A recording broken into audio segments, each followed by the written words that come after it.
Did you know the first mechanical alarm clock made in 1787 by Levi Hutchins in the USA could only ring at 4 a.m.? It was designed only to wake him up for work, and you couldn't set it to any other time.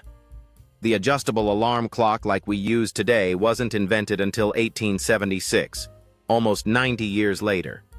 Would you like an alarm clock that only wakes you at 4 a.m.?